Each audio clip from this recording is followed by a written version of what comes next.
jewe umuziki simaze igihe kinini ndawurimo in general kuva even nubwo noshaka fatanya iyo period nayo kumwe na We Love Music kuko nagiye mu muziki juste nkivana na We Love Music uravyumva novuga ko ubwa mbere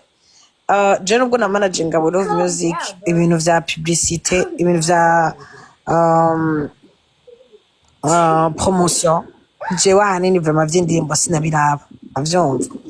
bobo baravyimyako avyumva yari domaine yabo no bagenda kwiyoccupa boje nje bari bashoboye nkabafasha plus mu bintu technique no mu bintu vya stratégie no kubaronderera ama marché avyumva mugabo vyari vyoroshe kubadandaza ko bari basanzwe bazwi so jewe iregiye ntanguye donc nari mfise les stratégies kandi nari mfise peut-être n'ubwo buryo nari mfise n'ibikorwa vyiza mugabo ikintu ca promotion nari ngwaye navyumva non seulement parce que ubwa mbere iyo uri mu diaspora mu Burundi biragora yuko promotion vraiment ushobora kwironka vyoroshe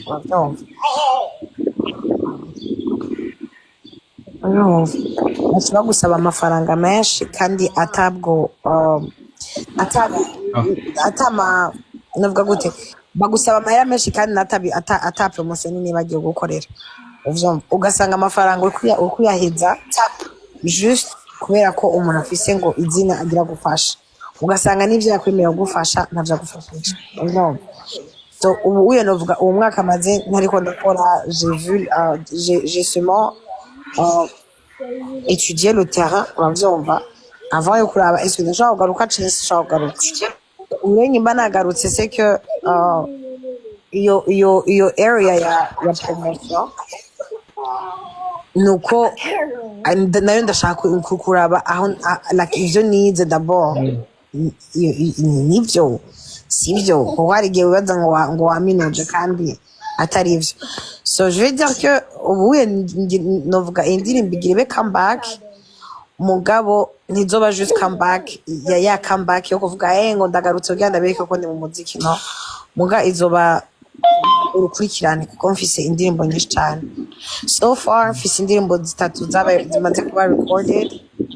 navyumva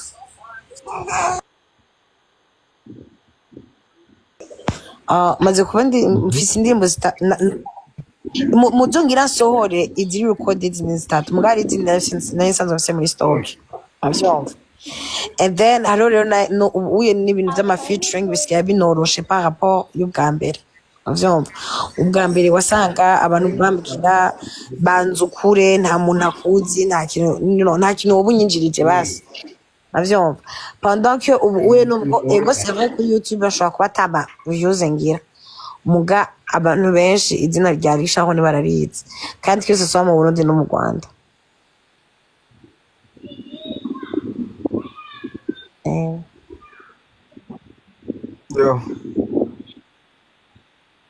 oya sico gituma nise The Phoenix wandenza kibindi bidakene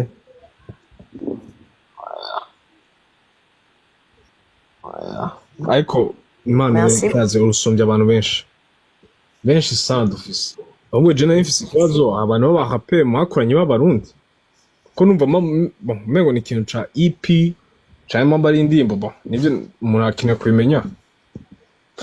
zosohora indirimbo ndiko ndaraba chaque deux mois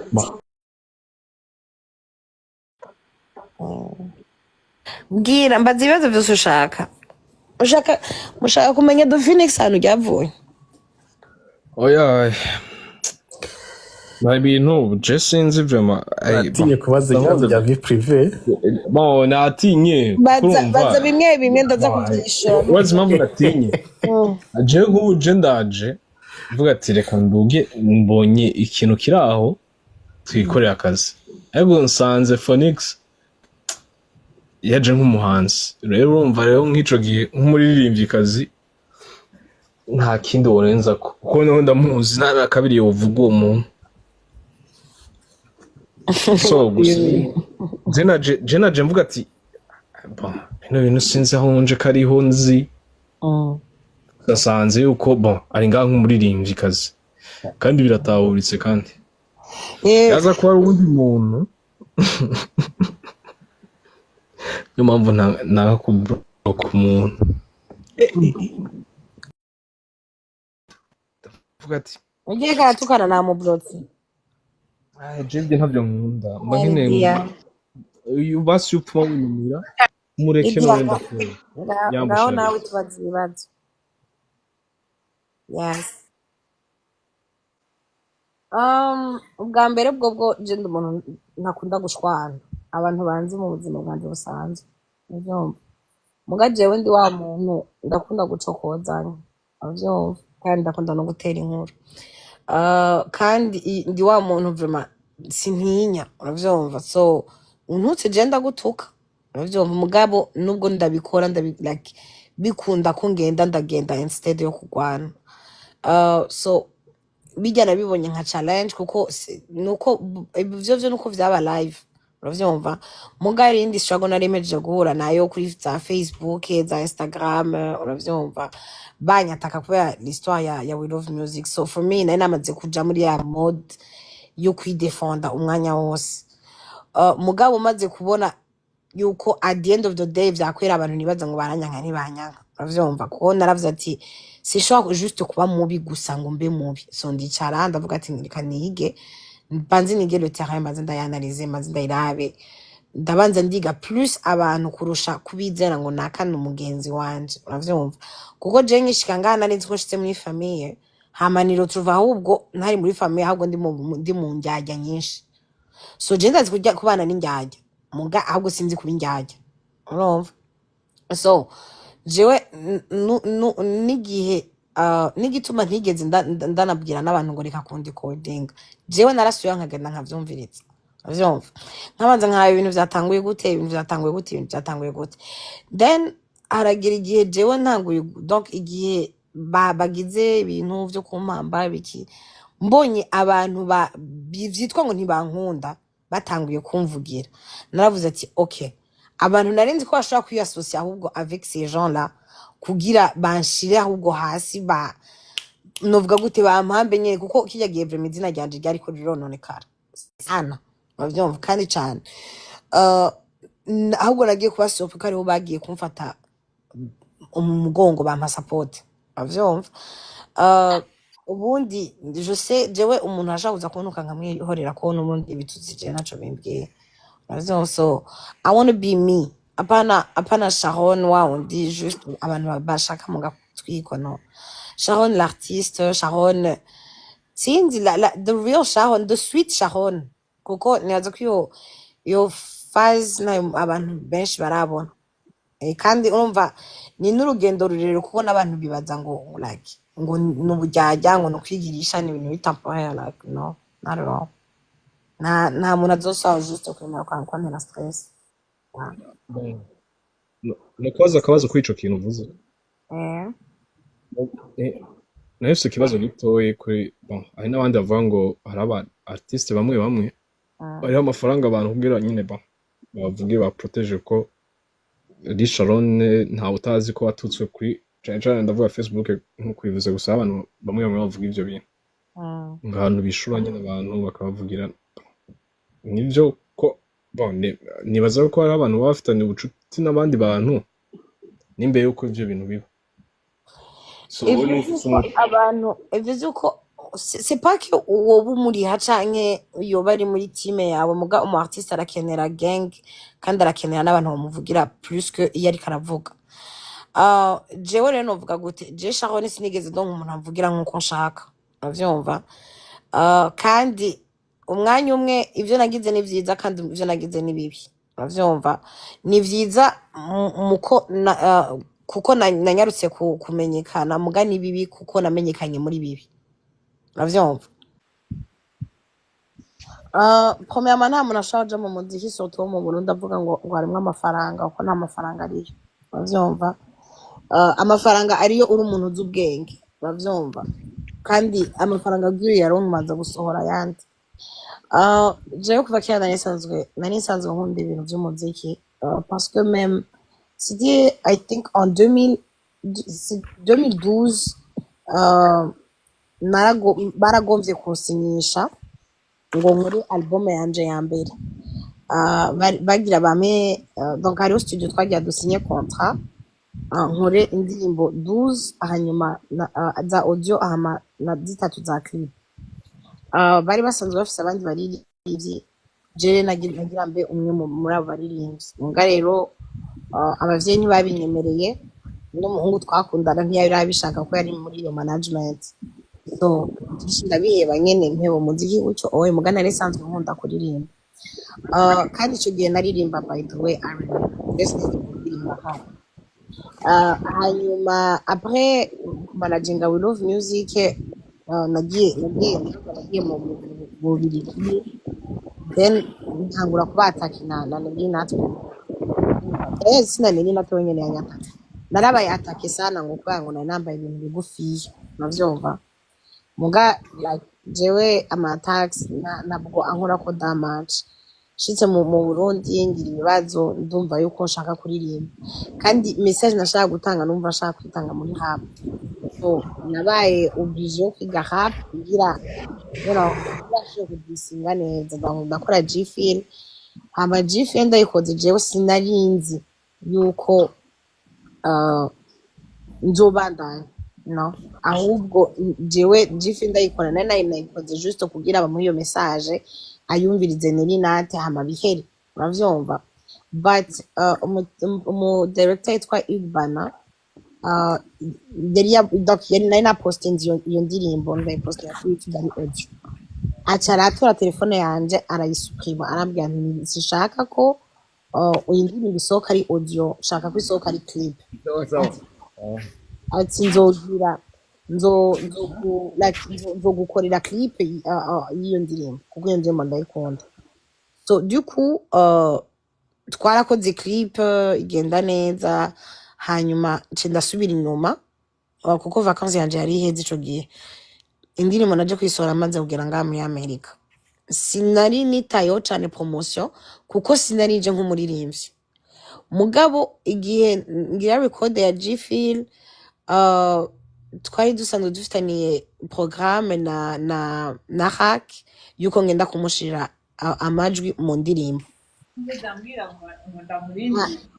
hanyuma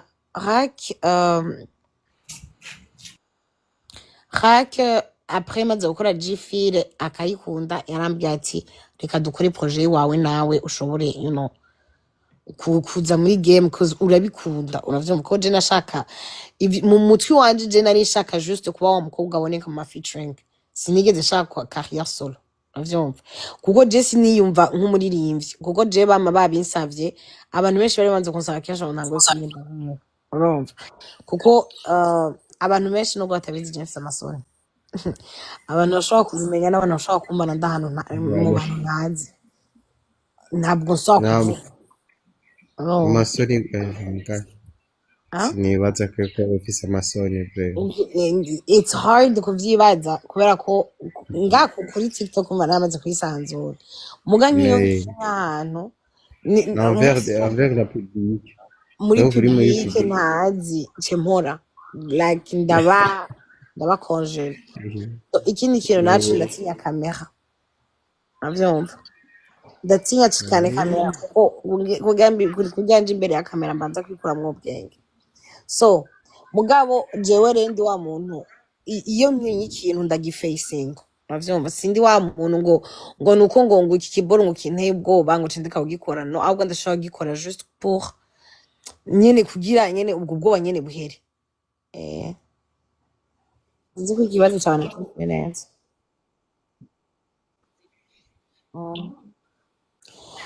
so urumva je nakuze mvyibushe sivyo kandi nakuze gema bully sana kwamba kuvyibuha kwirabura sama ibintu bitanguye no munsi uravyumva donc naravyamanye kandi urumva niko namyemeza uva kera, so kuva kera naranka kwifotoza kuko bambwira uri mubi urumva muga abantu benshi lakabaja mu muga tukifotoza bakambwira uri ciza shareka kuba wisha mu byo bintu urumva ego ama complex yo nari ndayafise pe sinokubesha ni cyari byari mu bintu byatuma ntinya kamera muga even now navyo even now nibaza ahubwo ko jewe ariko utabikunda tu sinazi ko ari no gutinya gusa. Yeah.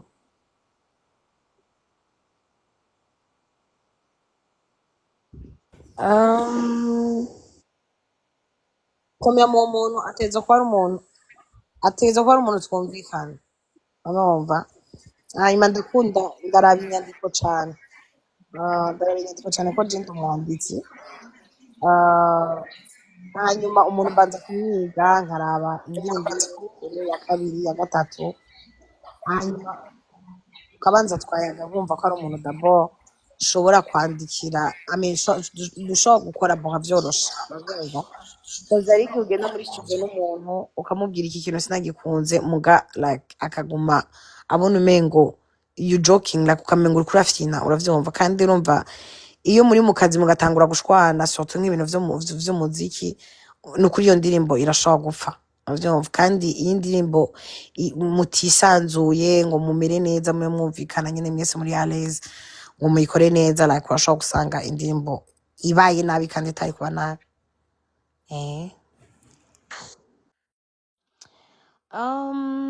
Collabo ya jewe na Frank n'umujama wanje premièrement. Kandi Frank igihe nagomba kwinjira mu muziki back then agisohora za mukundiki uravyumva na kale katoto nirya ndirimbo yawe na Yoya je kigiye twarabajama uravyumva. Je twarabajama na Frank kandi vraiment yaranyumva ndiko ndaririmba kuko donc umutipe twakundanye yavuza gitara nawe yari umugenzi wiwe donc kenshi wasanga turi hamwe turiko turaririmba nyene mugomva jewe nagumaho urumva sininjira mu muziki. So urumva mugare yari kuva kera yari yarambwiye atufise ijwi ryiza. Ndakunda ijwi ryawe ndakunda vibe yawe. Twari dusanzwe dukorana asanzwe ari umukinyi wanje canke umuntu ankinira canke umuntu dukorana amaproje ya movie kuko arabikunda. So l'idée ya Slay yaje tuvuye gukina movie and then dushaka twari tuvuye ruguru tuja muri Cristal et puis on a eu l'idée ensemble. Umundi Slay ntiyari suppose kubamwo ujya mu tipe nico gituma ubona yafatiye refrain ataririmbye atagitero yaririmbye. So igihe donc twavuye muri club hanyuma turataha tugira l'idée iguma ngaho gusa. Donc c'était nari suppose kwiririmba ndi jenyene. Hanyuma le lendemain nari mfise media tour nariko ndakira ubundi nari mfise donc kuja kw'iradiyo baca barambaza ufise programme imeze gute ndababwira ati mfise programme yo gukora iyindi ndirimbo. I think ico gihe nari mpejeje gusohora Vacances d'amour. Indirimbo nari suppose gukora ntabwo yari Slay nagiye kuyikora kubera ko narabuze umuproducer nashaka ko dukorana iyo ndirimbo yindi nari mfise ya R&B ntabwo yari hafi. Uwari hafi yari SBM. Dufata rero ya sujet twari twatoye jewe na Nuzenya na Frank Génération 80 tuza kuyishira mu ndirimbo avyumva.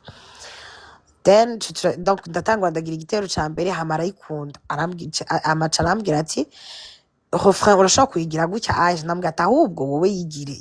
yijemwo. Arambwira ngo uri sio ndambwira ya urumva carafatira nyene refrain turakora indirimbo nyene.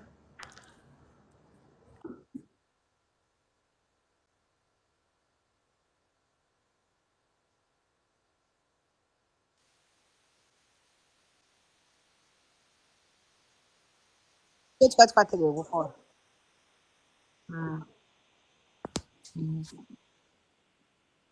umva nivyo twari yari umugenzi wanje nkora iyo ndirimbo twari kumwe uravyumva. Twari so jewe iyo ngiye mu Burundi mfata inzu nini abantu dukinana ama movie tuba turi mu nzu imwe the whole time. Nimba amezi ane namaze mu Burundi nibaza ko Frank Generation 80 twamaranye amezi 3 mu nzu bavyumva. So amaprojet yose twakora yabari ngaho kuko no muri vacances d'amour donc yarangiriye ico bita hard lips canke abantu bakunda kuvuga ama baking, yarangiriye baking muri Nouvelle muri vacances d'amour. So yari umuntu wanje ahubwo wewe yari karafasha mu muziki bavyumva. So novuga ahubwo yaramblessinze niko novuga yeah. Muga ntabwo vyari muri gahunda muga urumva vyagenze bien.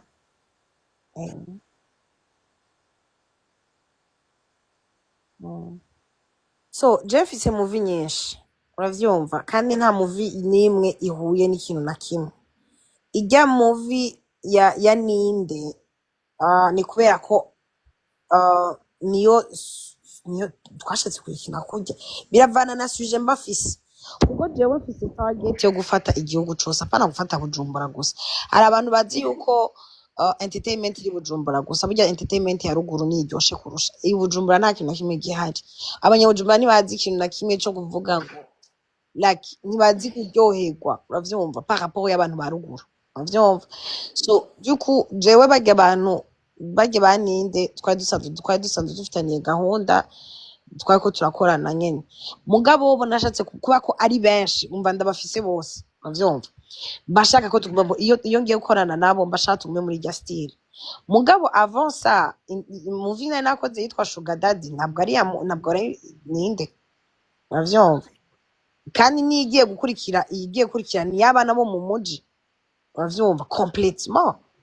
So ntabwo nkiyageye imba narakingarabonye Ninde ntabwo izokurikira zoba ari Ninde uravyumva ahubwo azoba izokurikira ahubwo ni yo sinzi muzoyibona muzoyibona actually ndashaka kubiba byako n'ubundi birisohoke. Ni movie iri basée sur la drogue uravyumva. Di Sharon iyo Sugar Daddy ni kuri iriko kuri YouTube yanje Sugar Daddy Legalize Sugar Daddy.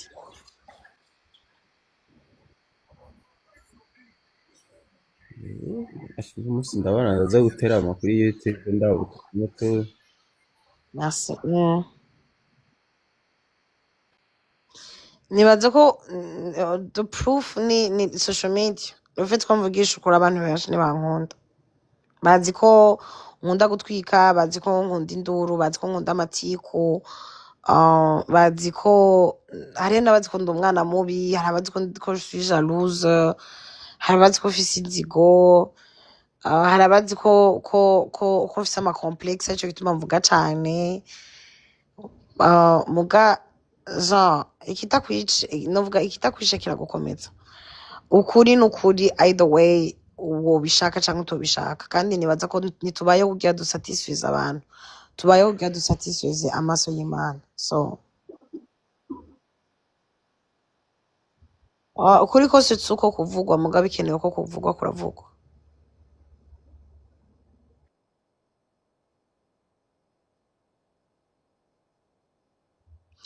Nituzi na iryo mukobwa ahubwo asigaye araba amasitatu yanje Imana ishimwe. Nibaza ntitwari dusanzwe tuvugana even na before. Jewe na Walda je namurondeye ngo dukorane gusa inshuro zose tumaze kuvugana c'était pour travailler ensemble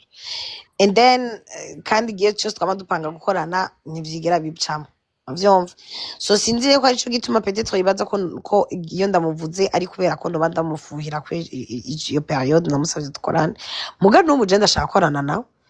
muga c'est pas par force muga non plus nibimbuza yuko ndamubonye kikosa ntazorivuga kuko moi aussi j'aimerais que mubonye ko amakosa nanje muyambwira.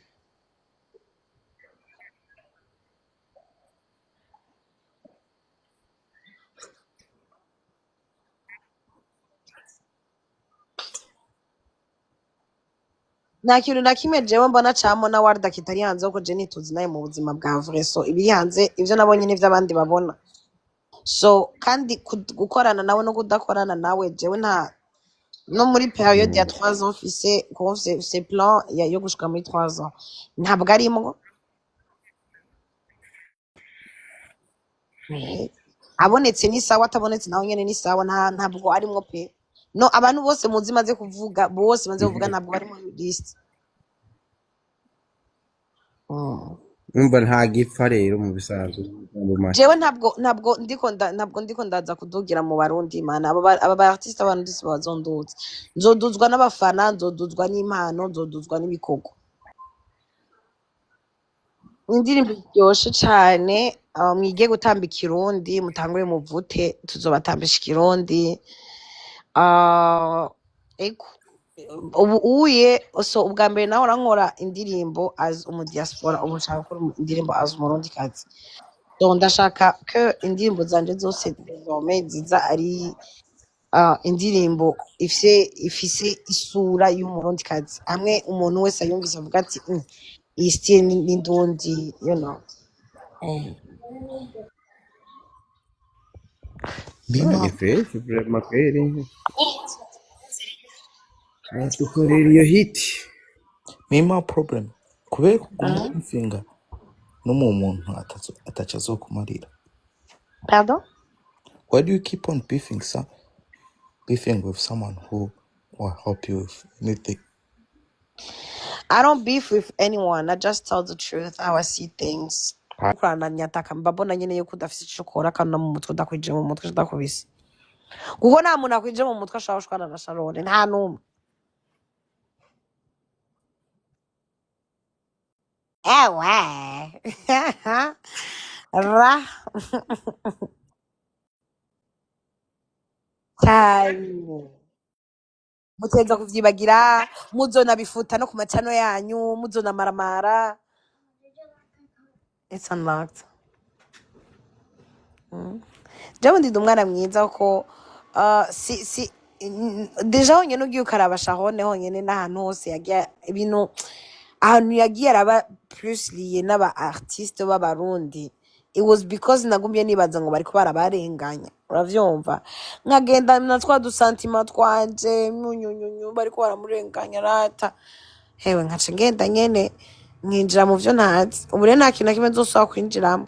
gusa nyene agatwiko sindagaheba agatwiko ni bon je ndi ngaha gushusha imbuga pana gutukana turashobora gushusha imbuga tutako turatukana nejo cheval yaraje twarinjiraniye muga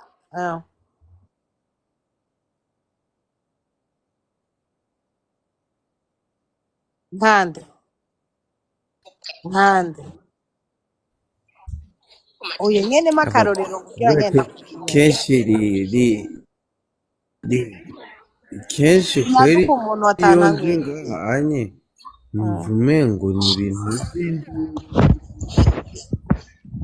umengo kenshi murambona mungu ni gushwana ni kuvugana nabi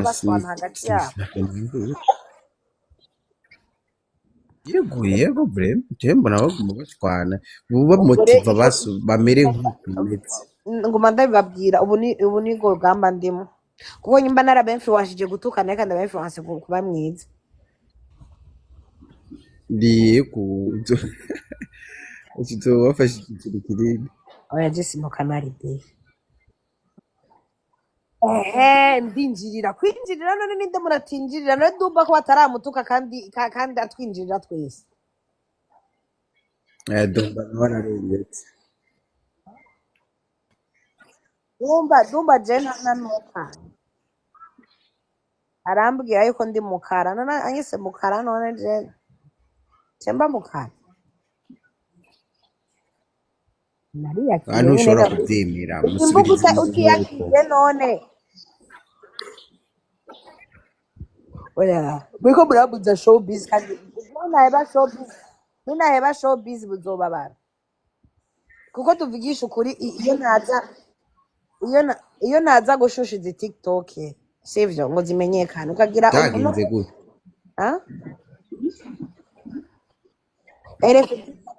TikTok ntiyari imeze gutya inanera TikTok ntabwo yari y'abarundi pe wapi pe ninde yashoje izi mbuga ntiyari jewe na bamwe nibo bagiye hariho gutangura live none live ntizigirirwa ziraba kweki hariyo ama live mutajako kweki hariho live ubonye ko umuntu direct tuvuga ati iyi niyo ntihari igihe uguruka nka zitatu ukabura n'imwe ujamo kuva na kera kweri nagomba mbona abazungu aribo baja ku ma live paraporo y'abantu bari ino live zarabaho mugani ntabwo zari populaire basi kuko jewe ndagutahura nakura kweri ibintu kuri TikTok nkabitwara kuri Instagram Instagram ndafise abantu benshi abantu rero bakaca batanga uzaba Instagram bazi bakavuga ivyo bintu vyahereye ahantu TikTok yagiye kwakira ariko ndahababwira kuko umuntu yashurije umuntu yatumye iyi boyo iba popular sana yari igihe twako twataka Nerinati twari tugira live tugataka Nerinati hama umunsi umwe Nerinati araza araduka aratwite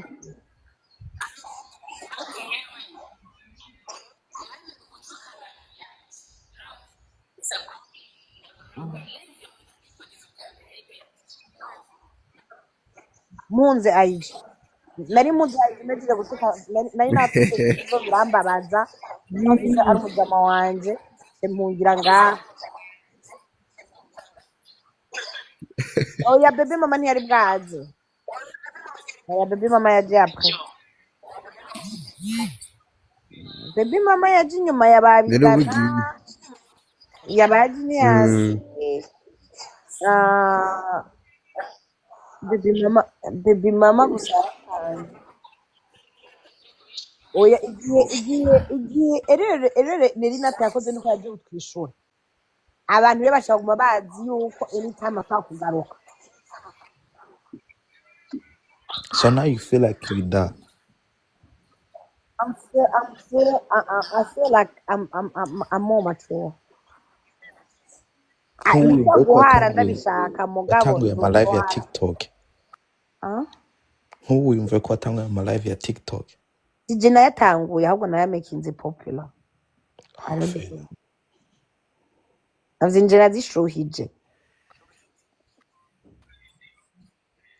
Yes, Dieu, vraiment kweri sinoharira vraiment depuis ça fait longtemps kweri mbona kweri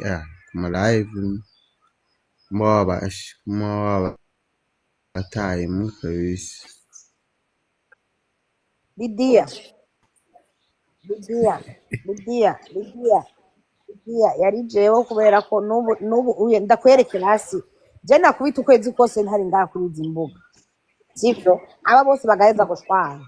ugenda urabe nubu bari ko barashwana mugabo bose baguma bagaruka babumba bagenzi banje ni kweri utaje kandi nuko jewe kugura live bobo ntibibashira muri avantage yabo nubwo atabantu bafise ntibibashira muri avantage yabo kuko bijya je bagira byo kuzana abartiste urabitse no baza muvyo shaka just no promoter Ugira urabazana cyose n'amahera. Si ikibazo cy'amahera mwebwe nibaza ko byose ari amahera Sharon je n'amafaranga ndabaha Oya kuri kote yewe uzokundiza amahera. ninjiza amahera ngahe kwangiza live acaza amahera Oya promotion. ya mabahera sawa muga nta mafaranga bafise yo kumpa Mugani hazobura umuntu umwe canke babiri baza bakadonatinga and it's also promoting your oya jeva mana oya muziki sinkora ibi iye ngo kwa amafaranga oya ndiko mvuga ati abantu babijejwe niyo nzobatwara kwa naka ndabatware kwa naka none wowe uvuze ngo sigana fridge ndivuga ride hariho akagwi k'abasoba hamwe nibo bantu ba mbere babaye ibintu kubera jewe bavyumva babaye ibintu kubera jewe hama twapake Nerinati bavyumva epi ona atake Nerinati turamuvugisha atanu umunsi umwe bwavuga bavyumva mugabo uravyumva yuko bitwaza histoire yanje ntabwo bitwaza histoire yabo kuko ntabwo ntacu bari bafise bapfa nande na Nerinati ingwano ya Nerinati irahera mugurumva après nuko hariho abashukunda gushusha and then hariho n'abakora entertainment jere numvikana na bose nise so babandi bisoneye bagira entertainment bakazana ba Hasco bakazana ba Amipro sinzi ko muvyibuka uravyumva kiya gihe cose none kiya gihe like ajya ama ideas bayakorana nande bayakorana na Sharon. None Sharone, me simple question. What is your target? Pretty much. Uriko targetinga abantu bo mu Burundi gusa canke uriko targetinga n'abandi bo hanze? jewe target yanje no gusohora umuziki w'abarundi. Yego, Like, muga kugira uzokumvirizwa n'abandi bantu bo hanze. Sivyo none? yeah. So the point is build nukubaka waramaze kubaka urafise aho utangurira. Warahejeje anyway pretty much warahejeje aho utangurira ubu nukubaka abantu bo hanze. Nukubaka bo mu Buganda bahehe hariho hose. Pretty much. Sivyo none? So ubwa mbere par exemple nka ubwa mbere nari ifise yari gukora ibikorwa hanyuma abantu bakamenya mu bikorwa kumenyekana mu bikorwa gusa ari purement mu bikorwa gusa ni ukuri reka ndababwiza ukuri biragoye uravyumva biragoye mu gihe udafise amafaranga menshi ngo ushobore kuriha abantu abapromoteur baguma bakwamiza mu kanwa uravyumva kuko ibintu tutaratahura ahubwo ngaha aye kuri izi mbuga n'ukungene dukoresha imbuga nabi hari abantu maze kubibwira kenshi mukoresha imbuga nabi bakaca bibaza ngo ndiko ndabakontrole ivyo bakora uravyumva bagaca baza kumbwira Sharon wese uzikoresha neza uravyumva premièrement nk'abantu bo ngaha kuri TikTok ntibarabona importance uno musi bafise muri entertainment y'abarundi.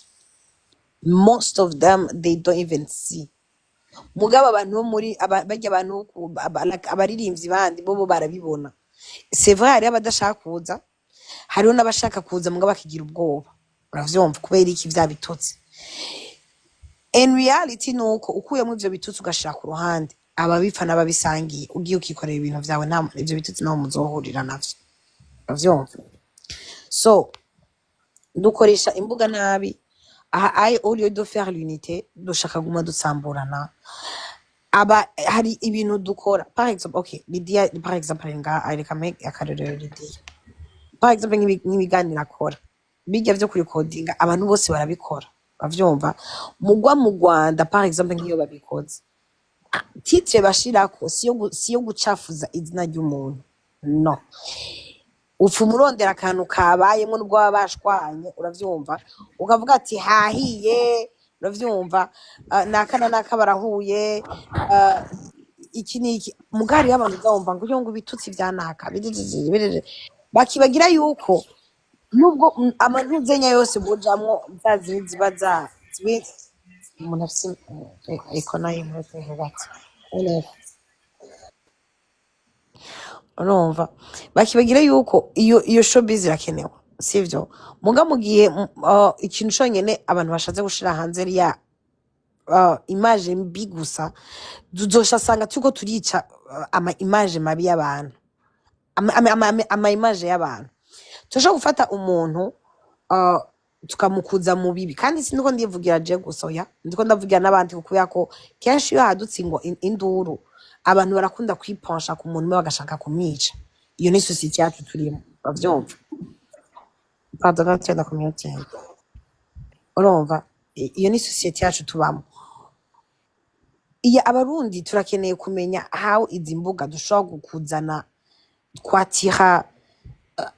audience y'abantu batwumviriza uravyumva ku buryo iyo tuvuye mu bujajwa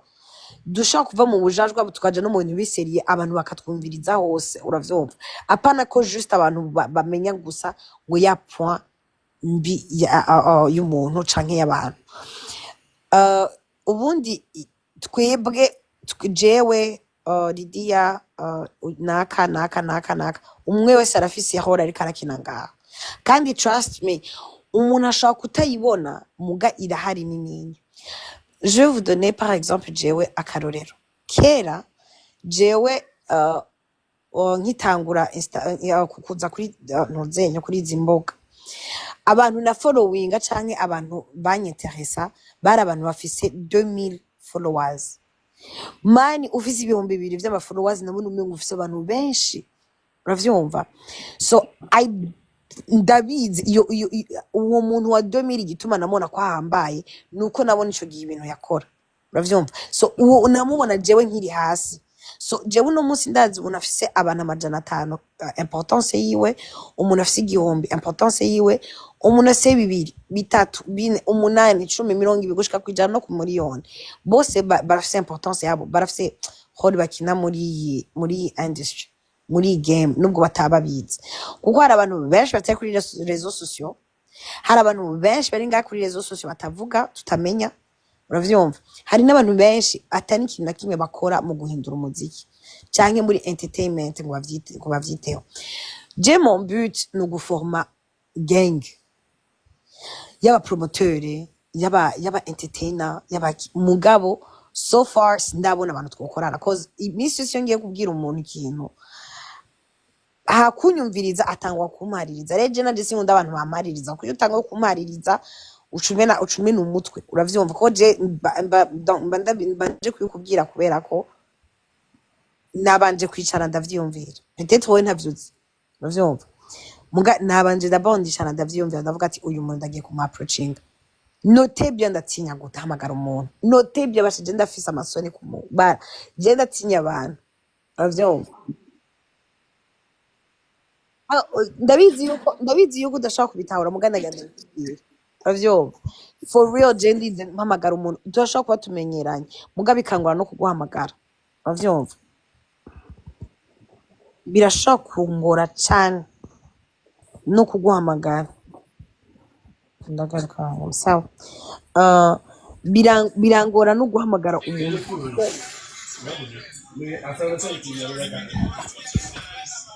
Nuko nubusa duganga bari mu ndoro okay kubera ko Lydia mu muntu ni hari kandi iyo umuntu akubwiye uko ari ntaba bikubwiye ngo kubera ngo ugiye igire myiza hari n'ingiye umuntu akwereka yuko ari vulnerable kubera ko petit yakwikundiye cyangwa akareka kubwiza ukuri mugabo mu gihe ugiye gukutusha kuri vulnerability yiwe akacaba akacashaka kwirevolta so mugasi no the target no kuronka nk'abantu juste tuvyumva kumwe hama tugakorana cause niyo twaja hamwe tugakora sinzi ko mwari mwabonye sinzi ko muriko murabona like nka panel ya Genius je ndamwikundira nubwo aragahimbire sometimes nakikundira pe sinzi ko mubona like pano yo kumira ayikoresha even n'inyuma yo kuva mu matiko aragenda agahostinga abantu ba entertainment sivyo bakavuga ibintu bizima ibintu byubaka ivyo ko abantu babona plus ibintu nimba habaye amatiku ari amatiku dakwiye kuja hanze aba personnel y'abantu bo ngaha kuri izi mbuga ifuko tuzishusha muga tukamenya ngo iye nivyo tugiye gupubliya ibiye nivyo tugiye gupubliya kuko ukazogenda kugira ngo abantu bashwanye ukagira titre y'abantu batazwi okay ukazura abapubliya misi yose par exemple uravyumva bakamenyekana mu matiko hari n'igihe wose usanga uri kubateza abantu cyangwa uri kubakuza mu matiko atari kubamenza ugasanga umuntu arajenga kuri social media ariko aratubwoko kubera ko abona ko atamuntu umwe amutahura cause tuvugisha nukuri kugira abantu barinda bagira ahantu bashwana nuko batumvikanye rero twenga kuri izi mbuga turafise ukuntu y'abantu batumvikanye cyo turaba nkaho mengo ko turaba movie wavyumva alors que si on était vraiment une famille dutangiye gushwana cause abari hagati yacu abantu tuzinanye twakabaye twitugirane twicara tugahanana tukavuga ati we shaka ibintu wavyumva muga turashukanana sana pour dire n'importe quoi. Yeah.